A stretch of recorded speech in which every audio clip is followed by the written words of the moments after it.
What up, y'all? It's your boy Weepeeler in the house, bringing you another episode of my Road to a Win series. This is an extra special episode. It is now May 15th, which means the FIFA 13 embargo is dropped. I could talk about FIFA 13, but before I do, please check out the teams I built. I built a racist FC, which is a complete joke, so don't get on me about it. I'm not racist. I got friends all over the world, but racist FC came to me one night while I was drinking, playing FIFA, thinking, haha, this is funny. Suarez and Terry surrounded by a bunch of black guys. Yes, let's do it. So, built a team with them. They were awesome, nice and pacey, and they crushed my opposition. Next team I built is Gingerbread FC. Got a lot of comments. This was actually really a lot of comments on build a ginger team, build guys with redheads. So I did, and you'll see the gameplay at the end. But back to FIFA 13. As you guys know, me, Japes, Daniel Soros, Jack Attack went up to EAC to check out FIFA 13. It was kind of like a media day, and then we were added in on the back end, which was pretty cool, man. Thank you, EA.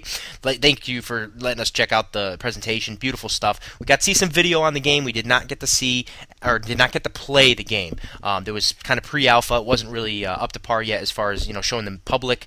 I did try to sneak upstairs and get my hands on a game, but they wouldn't let me. I tried. Trust me, I tried. But E3, hopefully in a couple weeks, we're going to get some hands on, or definitely get some hands on. I will tell you, what went into the game and if it actually got into the game. But for here, I'm going to at least go through presentation and stuff and kind of give you guys an insight in what's going into FIFA 13. These guys put a lot of time, a lot of effort. They listen to feedback. It's just pretty cool. They put a lot of game-changing sets in here, feature set, I should say. A lot of new stuff like artificial intelligence is improved. Player impact engine is improved. The first touch control is different than it used to be. Attacking intelligence is great. Complete dribbling is a really cool add-on to the precision dribbling, and tactical free kicks, which is a kind of revamp of the free kick system, where you can actually add more players to the wall. You can subtract players from the wall.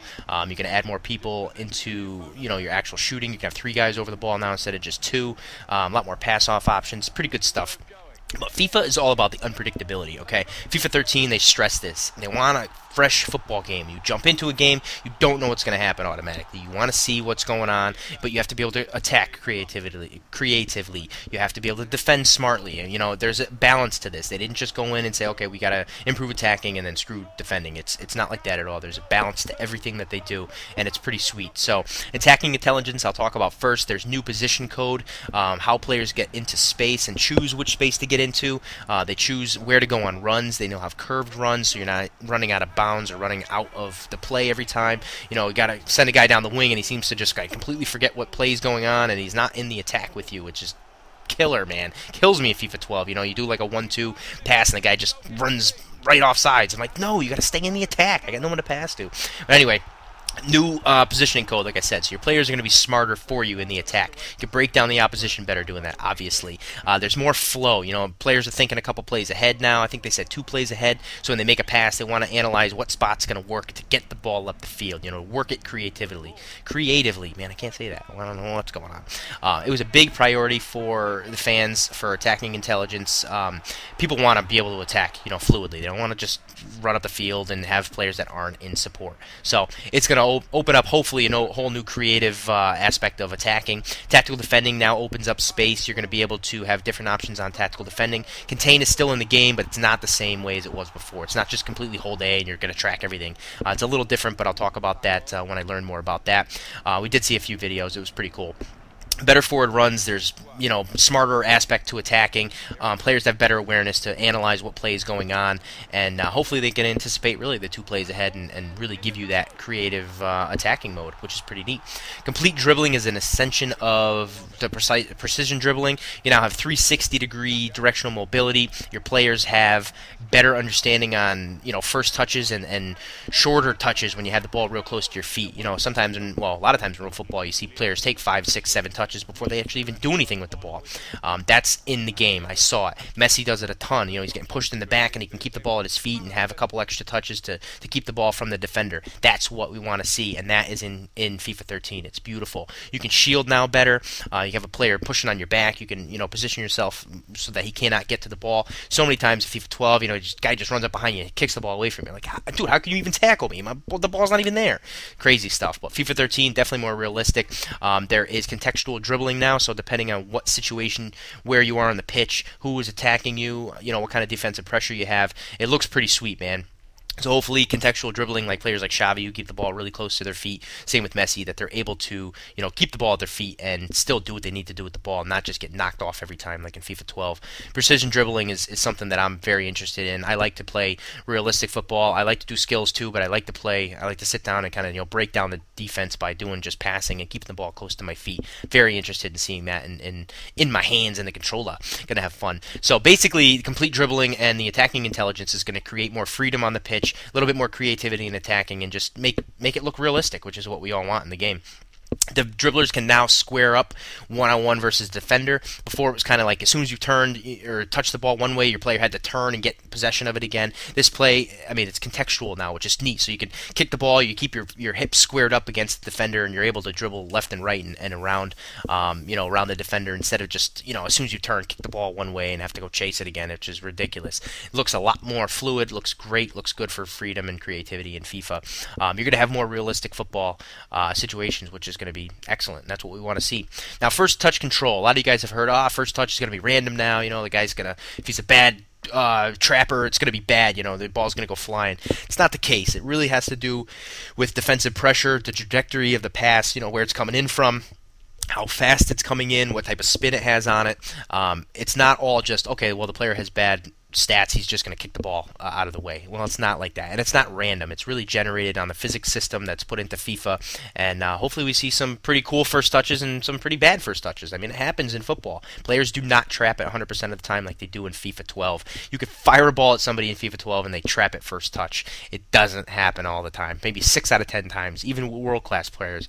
Ronaldinho is one who can pull the ball out of air from like a million miles away and trap it in first touch almost every time, but for the most part, players cannot do it. And it's going to add a little bit of randomness to this game. And I hate saying random because it's not random. It's actually calculated, but it's going to be good stuff. So again, first touch control has been a little bit little tweaked the way it hasn't been in the past. There are overhit passes now, but again, there's some balance to it too. It's not just going to be a long pass every time.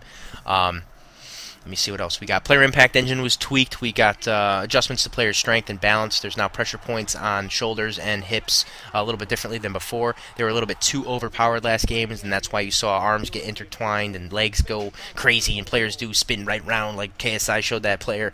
It's definitely been tweaked. It worked about 99% of the time last time, but you had those weird ones obviously fly out in the fail videos and stuff. But this has been tweaked. The player's core is strong, but now their joints are not, so you'll see arms get knocked off the ball or knocked off when you're running side by side with somebody, push and pull system, that type of thing. It's not just completely, okay, well, my arms and my hips are real strong and you're not going to be able to get around me. It's going to add a lot more realism to the ball, especially when you're fighting off the ball. Off-the-ball battles were awesome so far that we've seen. There is more push and pull, and you can actually have battles off the ball, and if you don't get too crazy with it, the refs are going to let it go, because the refs have been revamped too, which is a great thing.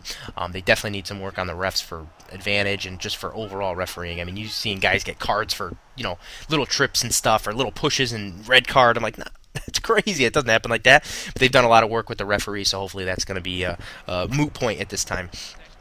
Player impact engine, the defenders, the big defender can now push a striker off the ball, but the striker can also, balance it out by, shielding the ball, keeping the ball at a good spot, touching it a couple extra times, and getting around that defender. So it's all about balance this year. It's not that just, okay, well, there's an impact engine, defender's stronger, he's going to push him off the ball. It doesn't happen all the time. You get a defender, who commits too much, and you get a striker who's going to keep the ball at his feet and get right around him. So I'm very interested in seeing this push and pull engine into the game, and I think it's going to be pretty sweet. You can also force your opponent to make a poor touch if you're a big defender, and you push him in the back as the ball's coming in. It's good stuff, man. It makes for a lot more realism. It's going to make the game just look much more sweet. I think it's going to be fluid, and I think we're going to have a really good time playing this FIFA 13. I can't wait to get my hands on this game. Benefits to the gamer for the player impact engine is just improved balance between attacking and defending. It's not all just push you off the ball or just blow right by you with a skill move or something. It's going to look nicer and better collisions and things like that. So tactical free kicks were another really cool thing that I was interested in. I love me some free kicks. I love it. I love it. You can add 3 players on the ball now. You can have dummy runs. There's more passing options.